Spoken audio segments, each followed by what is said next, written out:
Well, good afternoon, good morning, or good evening, wherever you are. Welcome back to Flight Past. In this live stream on YouTube, we're going to continue our look into Operation Tonga. We are going to start off, this is going to be part 6, I believe.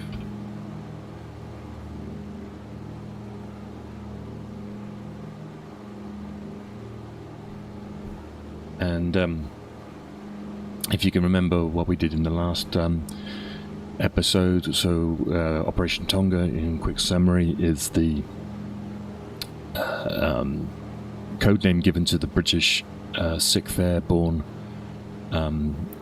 insertion onto the eastern flank of the Normandy invasion. And their task is to there's a number of tasks, but the main ones are to create, seize and secure a bridgehead over the River Orne,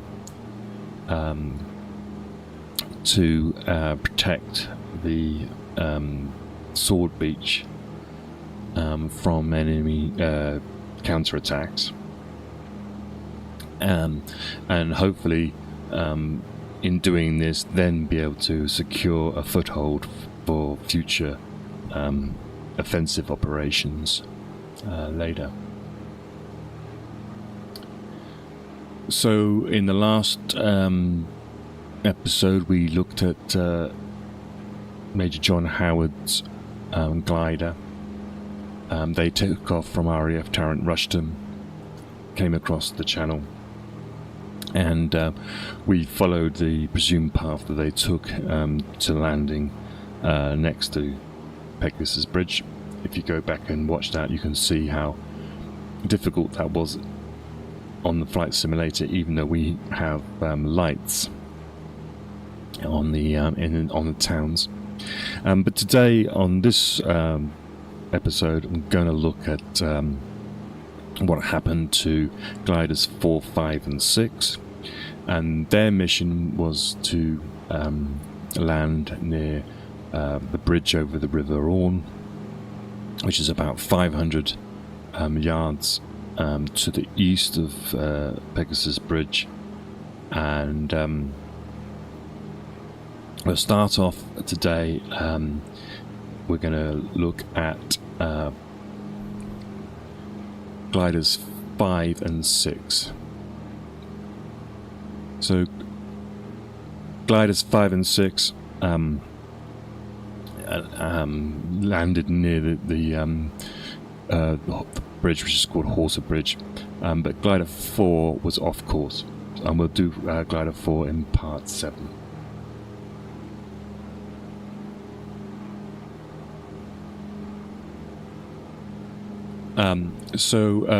If everyone is familiar with what we do here, you can follow us on Discord. There's a link in the description, or in the profile. If you go to the Discord channel, scroll down on the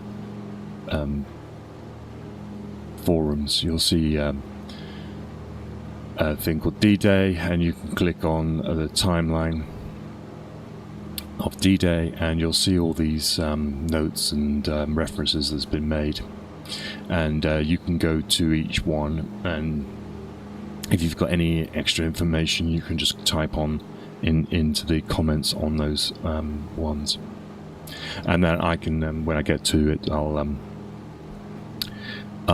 read it out. So, for example, this is one which we've talked about before. They took off at they synchronized watches. Sorry, at about 20 to 11, and they took off at 10:56 from RAF Tarrant Rushton in Dorset, and they, from what I can tell, and the point where they crossed the coast, which is down here, was between a place called Carbogue here and another place called I think it was called, just check my notes, Franceville Page. So in between those two places, the RAF had identified a flak gap. Presumably, it was either there was lighter flak in there, or it was a point where the anti-aircraft batteries are at their greatest extent. And it was this point which I believe that the gliders came across. They're towed by Halifax bombers. Halifax bombers were then going to proceed down to Caen, to this area. It's about here. There's a cement factory. So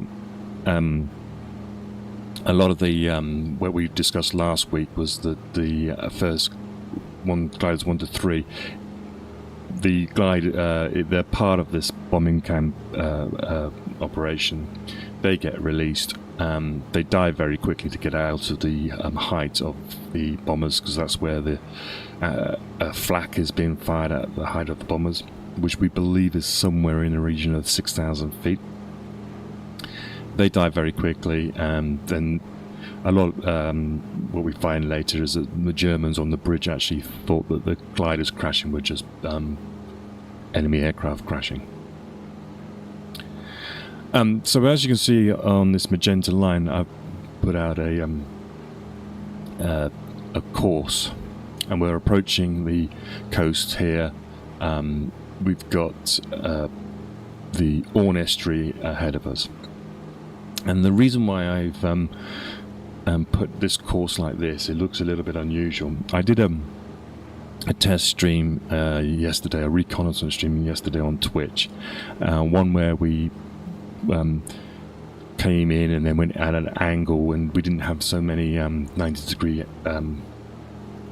banks. But when I was doing my research on this, according to David Saul in his book Sky Warriors, he says that they cast off near Franceville Plage, which is this area here, and they made three 90-second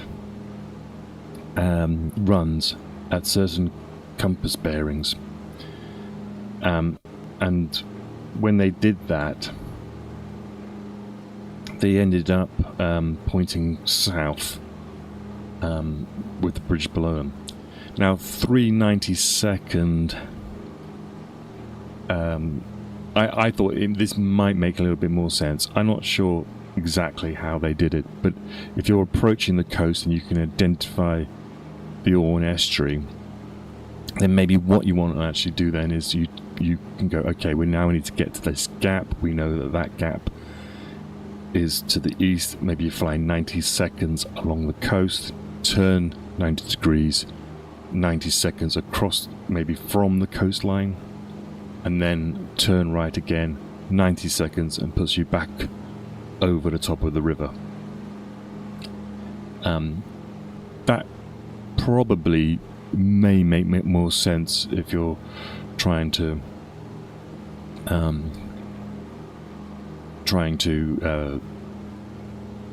line up with the bridge. Anyway, we'll have a go at this one, see if we can get anywhere nearer to the actual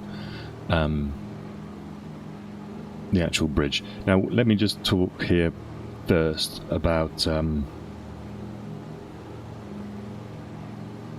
these two gliders. Now,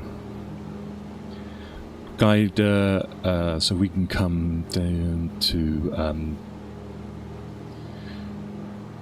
Discord. We can see here I've got actual order of battle. This was from Dennis Edwards' book, and he actually gave a list of all the people in the in the operation and on which glider they were on. So we can find here, we'll start with glider 5. This is a Horsa glider. This has got about 80, as we've mentioned before, it's got an 88-foot wingspan. It's can carry about 30 people loaded, and that includes the 2 pilots. The Halifax bomber is a 4-engine bomber, sort of precursor to the Lancaster. It's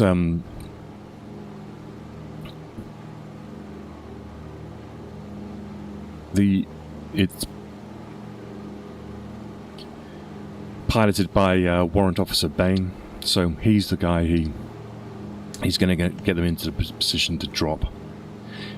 The wire that connects the Halifax to the horse has got the rope has got a wire on it, so they can communicate. And so just before they release, probably about 2 minutes out, the Halifax pilot will tell the glider pilot what course they are at, height, and any other relevant information. The people in this glider is number 23 platoon, but for the purpose of this part of the operation, they're just known as number 5 platoon. So the pilots are Staff Sergeant Pearson and Staff Sergeant Guthrie. So Pearson would be flying, and Guthrie is the guy calling out bearings and times. Platoon 5 is commanded by Lieutenant Todd Sweeney, and I'll just list this, but there's Sergeant Gooch, Corporals Merton, Howard, Jennings, Lawrence Stacey, there's Lance Corporal Porter, Private Allen, Bowden, Buller, Bright, Bleach, there's Clark, Galbraith, Jackson, Roach, Roberts, Reeves, Tibbet, Wixon, Wood and Wilcox. It also contains a Lieutenant MacDonald, who's a liaison officer, so his job was to guide in the 7th Parachute Battalion that was going to be dropping in the drop zone N, which was to the north of the bridges in about this area here, and we can talk about that later. And then there's a bunch of sappers with Corporal Straw, Bradford, Carter, Field and Wilkinson, and their job is to make sure that they destroy all the wires and any explosives that the Germans might have on the bridge. So, okay, so they, as I say, according to Saul David, they've got 3 compass bearings to do, so we're going to try and fly this one in when we get there. So let's start off then.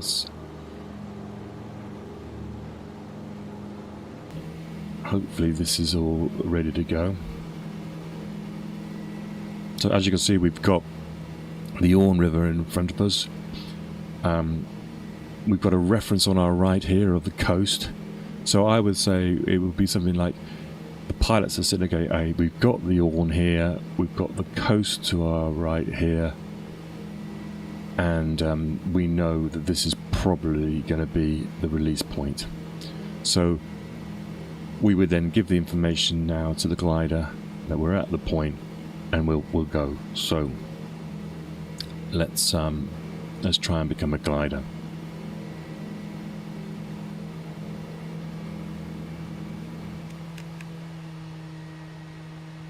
Okay, so we've got a couple of engines here, and we're going to do a right turn. We're at 6,000 feet. We do know there's a little bit of confusion on what height they released at.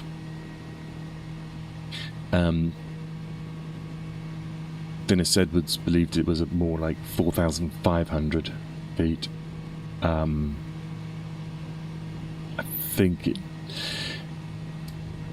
don't think it mattered too much, the height. I think they knew that when they had to go over the coast, they probably knew the height they needed to be at.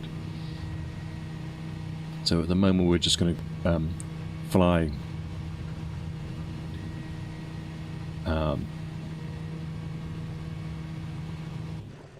parallel to the coastline. We have the Orne estuary here. This is Franceville Plage, and although they didn't have that at the time, but we're aiming for this sort of gap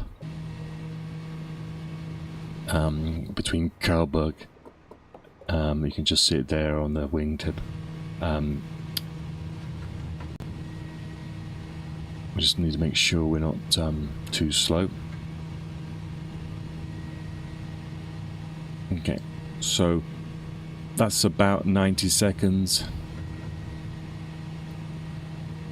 I didn't start a stopwatch, but we'll just guess at the moment. So now we're going to just turn, compass is here, so we're going to turn to the south, 90 degrees to the south, and this is where we're going to try and lose a lot of height here. What we want to do here is make sure that when we're coming across the coast, we're not at the same height as the bombers. So we're now fly south, and we'll try and lose as much height as possible. We're at 4,000 now.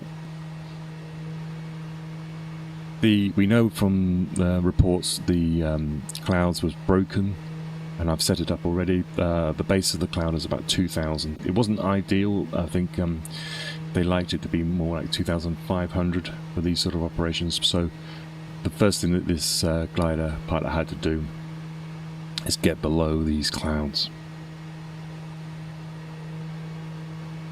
So we're coming on up to coming into 2,500 feet. We're coming across the coast now, so we may start a 90-second run here. What I do know is that the Orne river itself has a very distinctive bend. You'll be able to see it just there on the wingtip. So that is going to be something that we're going to try and aim for. So we'll do a right turn here, 90 degrees. And we're now going to head west. And this will be now the third leg. And this puts us over we now have a distinctive bend in the river. And so now we're just going to manage our speed.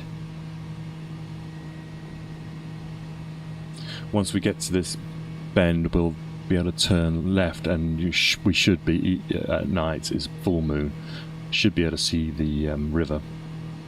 And we're going to be flying up the right hand side of the river, between the river and the canal.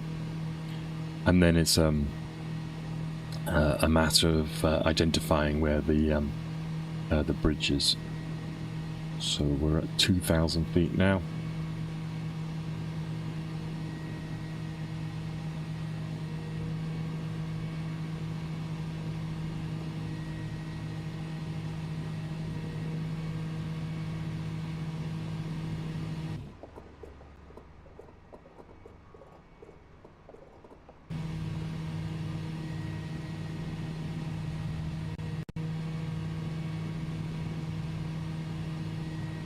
Let's just take off that Discord so you can see properly.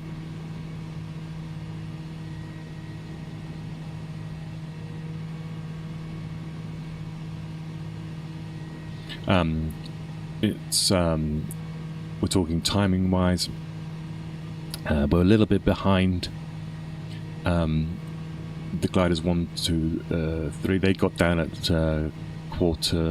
16 minutes past 12. These gliders, I think they land at about 19 minutes past that midnight.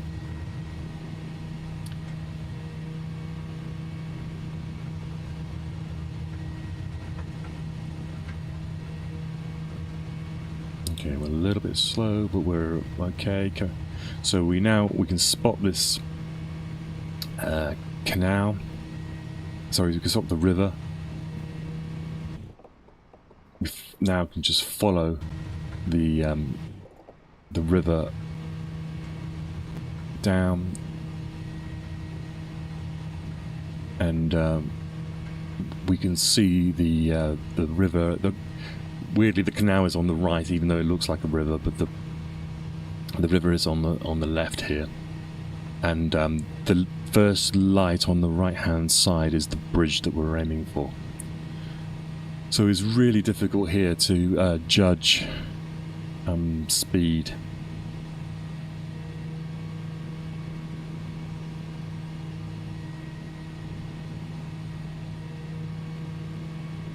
But I from reconnaissance photos they will probably know what these fields look like. So my guess is that they would probably get as low as possible and skim any trees. We just need to make sure that we don't do that, because this sim is going to crash us if we hit a tree. So we're just going to line up. We know we've got the river on our right. That light is where we're heading to, but they wouldn't see that, but you can just see the bridge ahead. We're coming in nice. We could put some flaps down if we needed to slow. Okay, this is a tree. Is it a tree? I think we're going to crash it, but let's put some...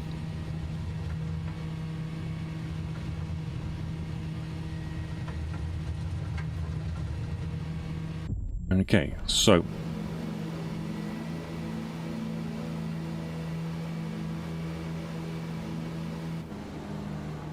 Let's put us back up in the air, but let's have a look at the turn on the light.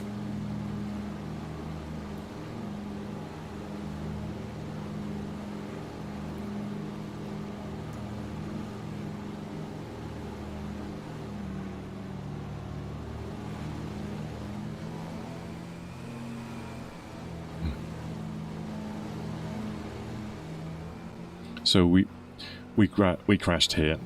So I believe this, I'm not sure, don't get me wrong, but this might be something to do with where one of the planes actually landed.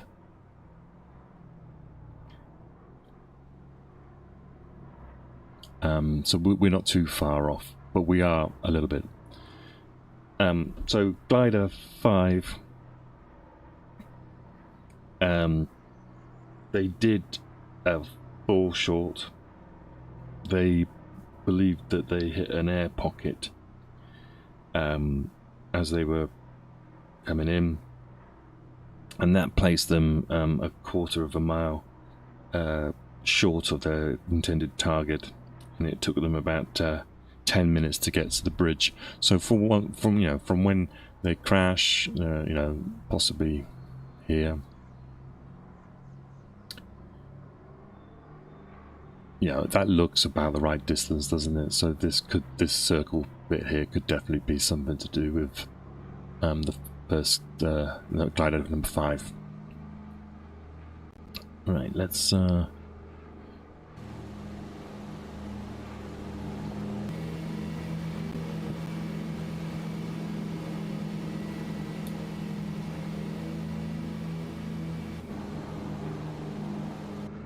now glider number 6. Let's have a look at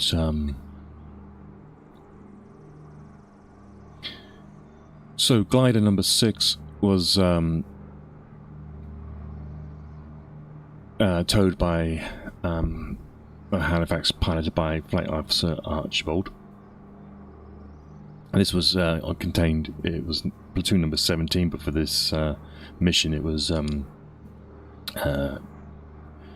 designated number 6 platoon.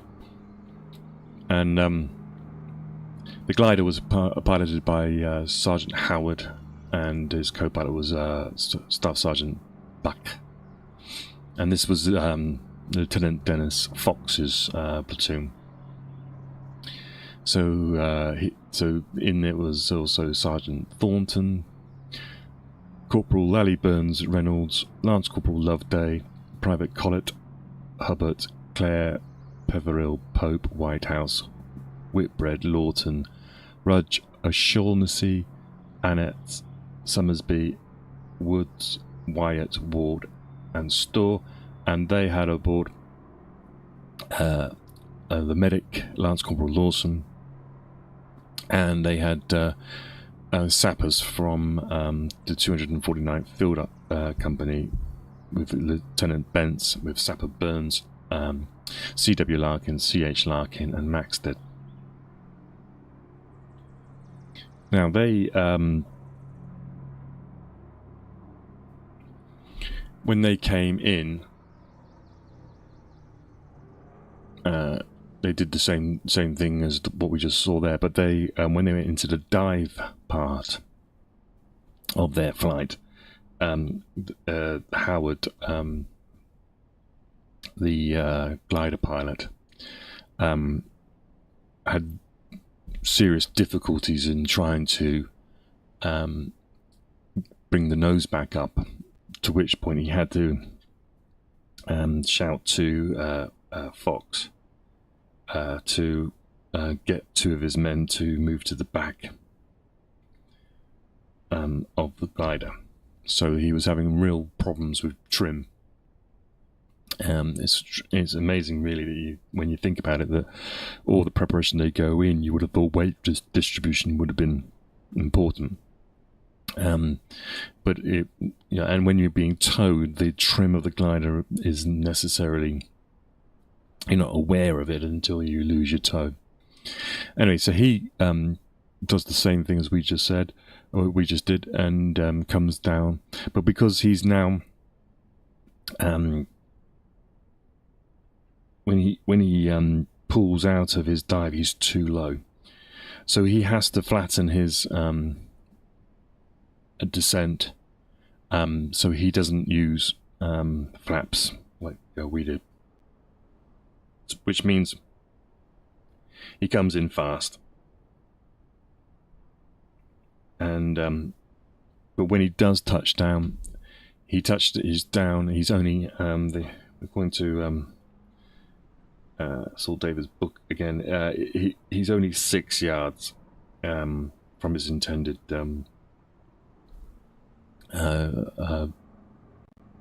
landing point, which I think is in this field here, and he's only 100 yards from the bridge. This bridge here, this is Horsa Bridge,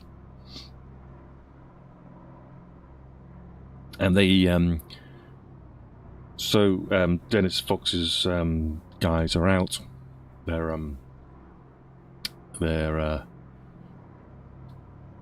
They take the bridge pretty quickly. A mortar round is used, and they destroy a machine gun post on the bridge. I believe most of the Germans on this bridge actually run away, and by the time that Todd Sweeney's platoon has run up to here, which is 10 minutes later, this bridge has already been captured. And it's at this point, so this is time recorded, I believe, was 19 minutes past 12. And then they send a radio message to Howard's signalman, who was Corporal Tappenden, who was on Pegasus Bridge here on the eastern end, around about here somewhere. They send the message saying that the bridge has been captured.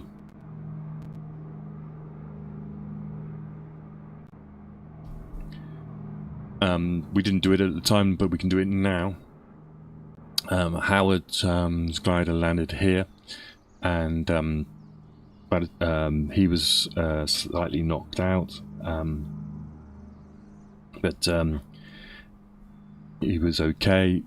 He gives Den Brotheridge platoon and first squad the job of it's like task. I think he calls out task number 1. So they all know different tasks, and it depends.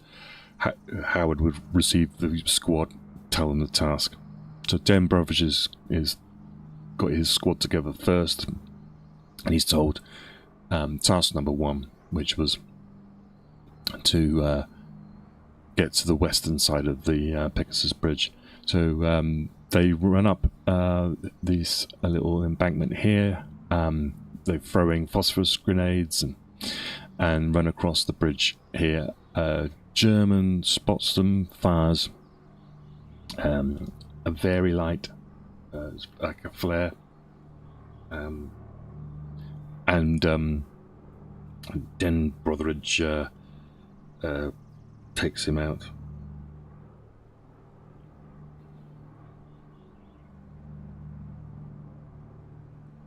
So Den Brotheridge runs across this bridge. As I say, he gets spotted.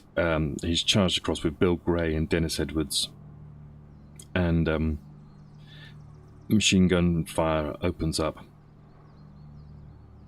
The guy with very light is shot by Den Brotheridge.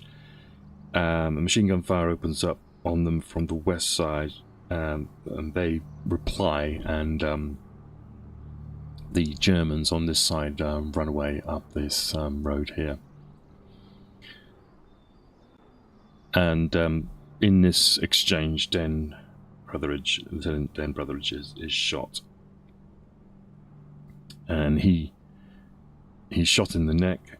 It's a mortal wound, and they say he's the first casualty of D-Day in an actual sort of firefight on the day.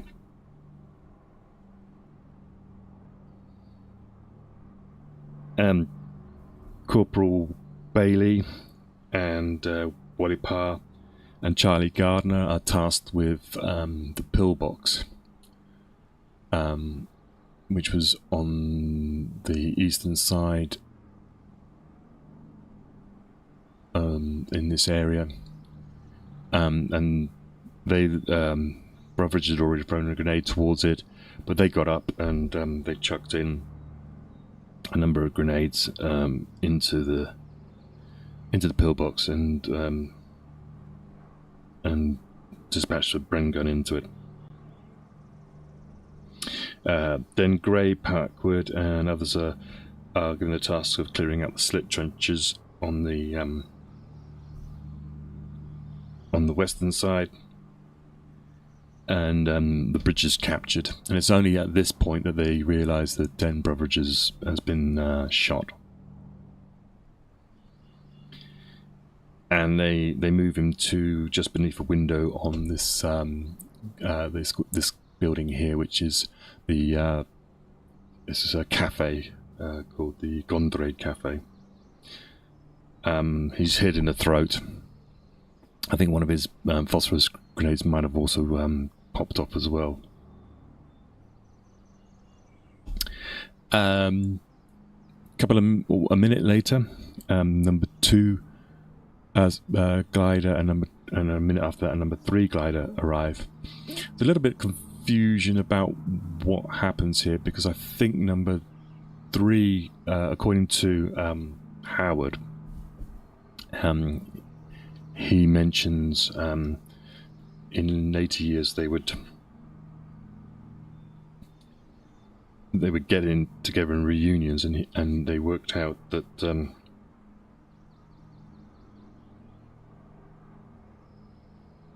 that maybe the glider 3 overtook glider 2.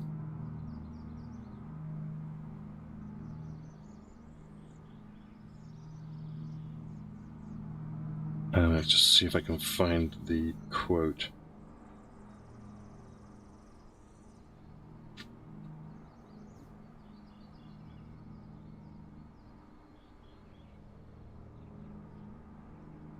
It was Howard who suggested it himself. So the reason why, well, what happens is glider 2 ends up between gliders. Glider 3 ends up between glider 1 and 2, and it's believed that as they were approaching into the landing, from this direction.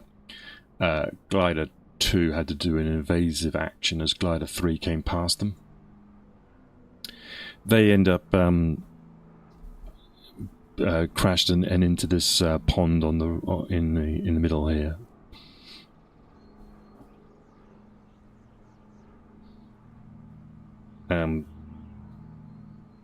Sorry, Glider 3.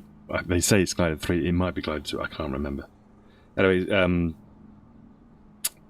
pilots are thrown through the window and of Glider 3, and Lance Corporal Fred Greenhall, he's knocked unconscious. Now, if we look at, we can see which glider he was in.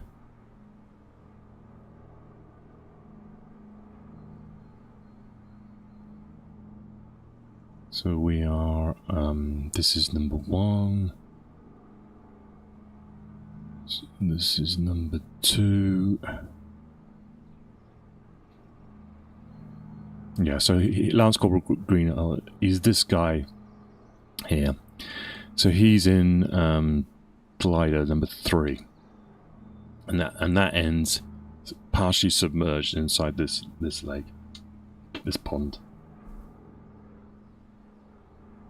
So he's knocked unconscious and he drowns in this shallow water.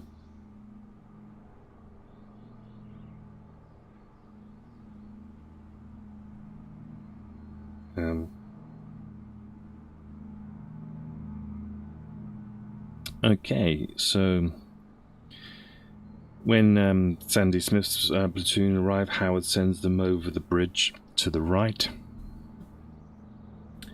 and Brotheridge's men is sent onto the left. So he's we remember his orders, but I'll find them again. When this is the orders that came from Brigadier Nigel Poet, which was the 7th Parachute Brigade that Howard's company is attached to. So he tells him in his orders that he got back at Broadmoor that he can expect a counterattack at any time after H-4, and I believe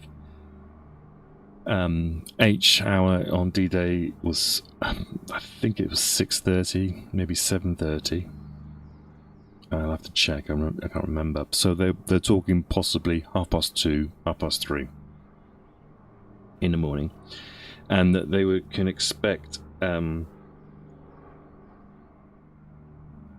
German counterattack to be made up of a battle group consisting of 1 company of infantry and lorries, up to 8 tanks, and 1 or 2 guns mounted on lorries, or it may be a lorried infantry company alone, or infantry on foot. And the most likely approach is, Poet says, is from the roads leading from the west or southwest, but the cross-country route cannot be ignored. So when we look at this is to the west, so we're looking, Howard is concerned about this road here heading to west, and also from the southwest this road here. The Germans were believed to be over in this village area, in this area, so they may either come up and down here or go towards the canal and then along the road here, or as Poet said, they may just send them straight across here.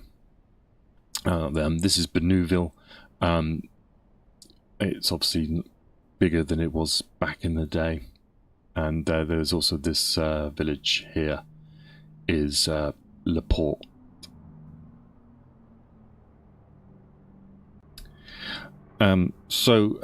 By it's by about it's at 12:26. So it's been 10 minutes, both bridges have been captured intact. The sappers go into these bridges and they discover that they're being wired, but there's no explosive charge put in. That's actually kept in the pillbox. The German commander of these bridges was more concerned with it accidentally going off than with it intentionally going off.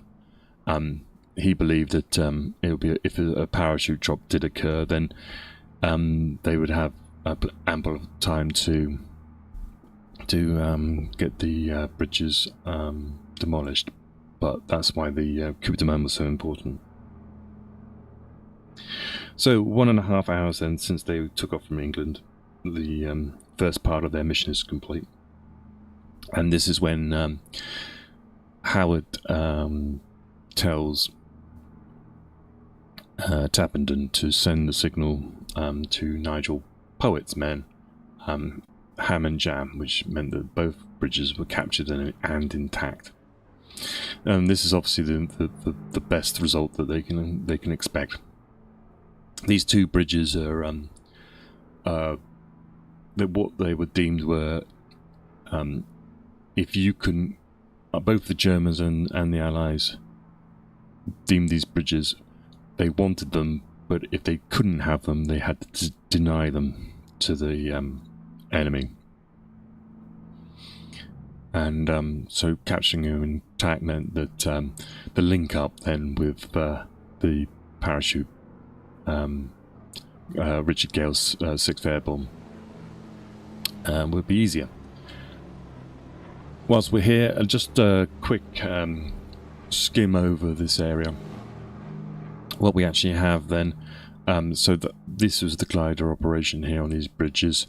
We've got some drop zones. This drop zone here, if I can find...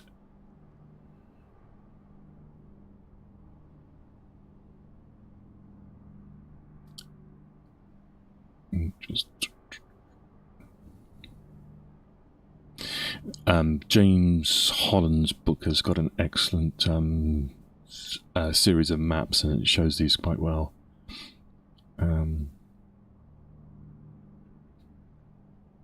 So we've got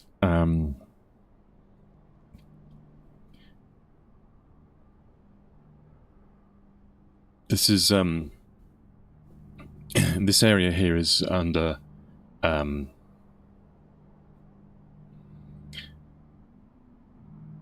the 5th Parachute Brigade. I said 7th. That's the actual 7th Parachute Battalion. So the 5th Parachute Brigade was the contained the 7th Parachute Battalion and the 12th and 13th Parachute Battalions. Brigadier Poet was in charge of 5th Para. This area here to the northwest is designated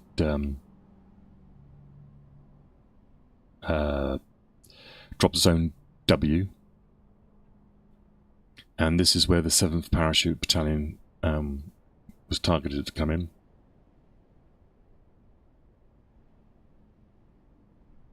And the 12th and 13th Parachute Battalions were designated to drop in this area here, which is drop zone N, and this is Ranville here, so this is to the north and northwest of Ranville.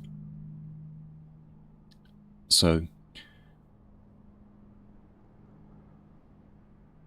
and Nigel Poet actually drops pretty early on in the scheme of things. He's not actually that far behind the glider operation guys. He parachutes in with the Pathfinders in 6 Albemarle aircraft, just a few minutes after, to organise the meetup. But at the point where a lot of these guys are getting dispersed, the low cloud cover didn't help, but and a lot. I think his radio man was either missing or his equipment wasn't working, so he didn't get the message ham and jam at the time. And whilst we're here, let's just show you some other parts of the operation area.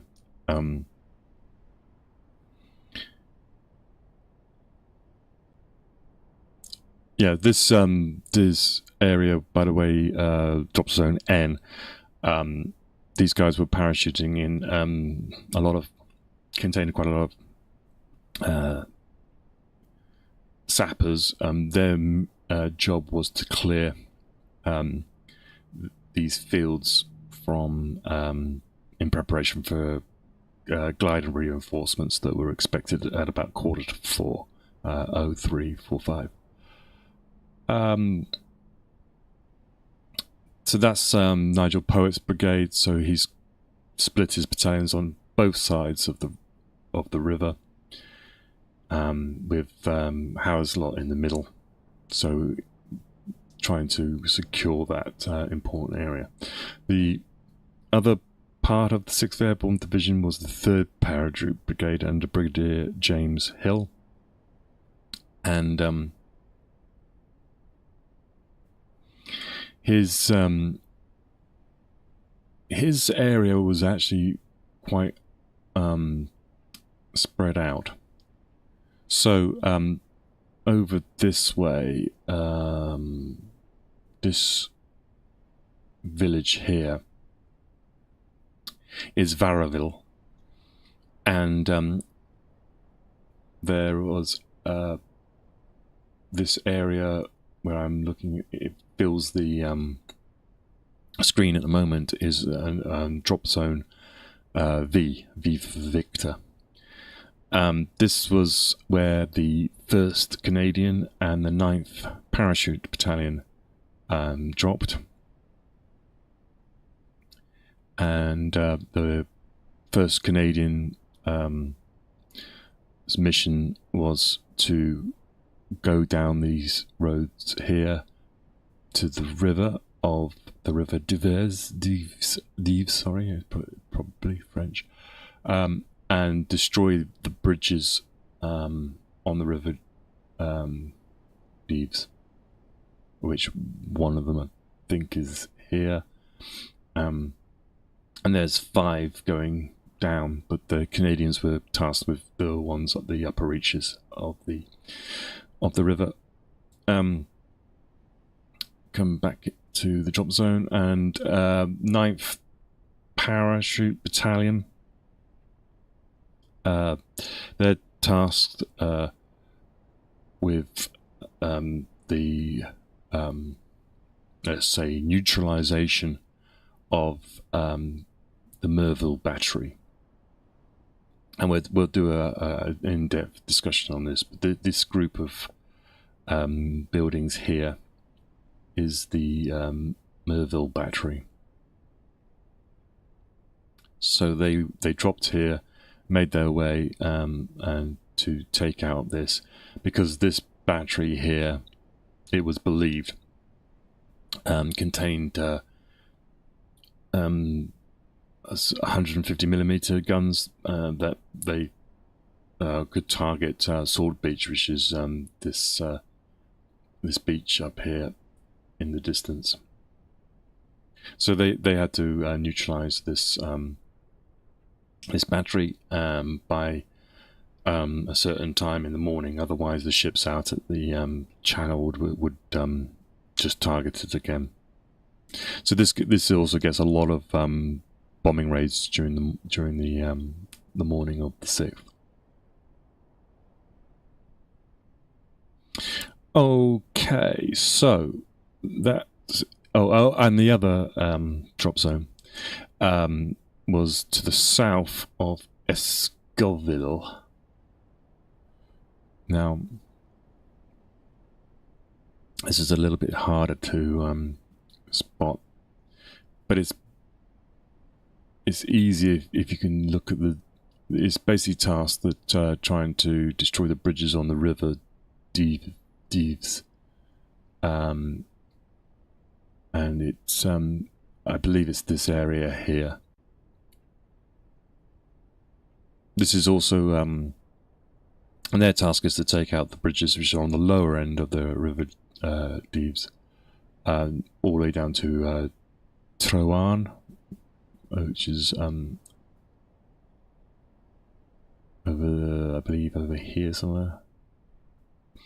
And so they drop here. This is also, it's to protect the advance of the Germans as well from this area. This area is also famous for. This is where Operation Goodwood began, and you can even still see bomb craters, I believe, here as they clear paths through for the tanks advance on Goodwood, which we'll be talking about later. So let's go now. Reset this flight. We're talking now about Glider 4. Now, Glider 4 didn't make it to Horsa Bridge.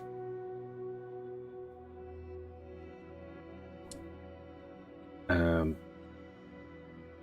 can just find... So the information that I can grasp from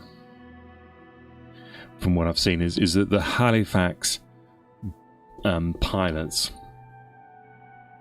make a navigational error, and the most likely is that the estuary here is mistaken for the estuary of the Orne, so the River Deves estuary is confused. From what I can deem is that the glider is actually cast off at Varaville, as I say, which is this this point here. So somewhere in this area there's been a mistake's been made, and the gliders are actually released here, and they actually end up near the River Deves, 8 miles to the east. So what do we think happened here? What's the most likely thing that happened? Well,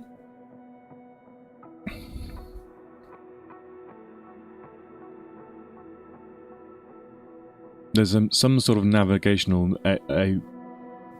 when we get to it as well, there's a navigational error being made by the Halifax pilot, and he obviously corrects that, because if you take a line from this estuary through Varaville, you actually come to where the Halifax bomber target is, which is here, these cement works.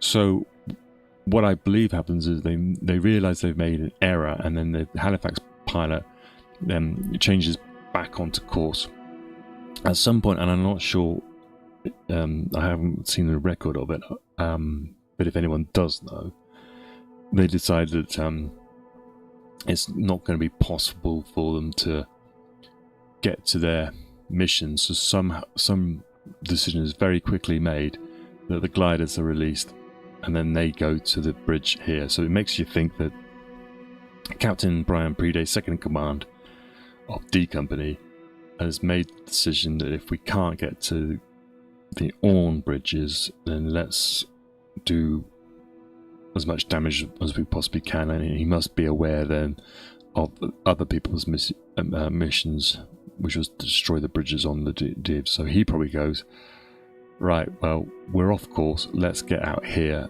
and go this way. So let's do this. So let's pretend to be a Halifax bomber pilot making an error. So we can just start here, and I think the Halifax pilot is going to end here. And let's say he's thinking that this is the the River Orne, spots his mistake, and comes this way. And then we'll have the drop off there.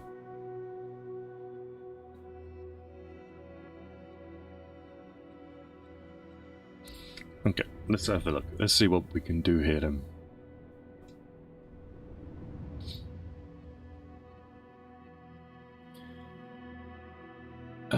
So this would be a good point to say do a end part 6. So for those watching later, thanks for watching, and we'll see you in the next part.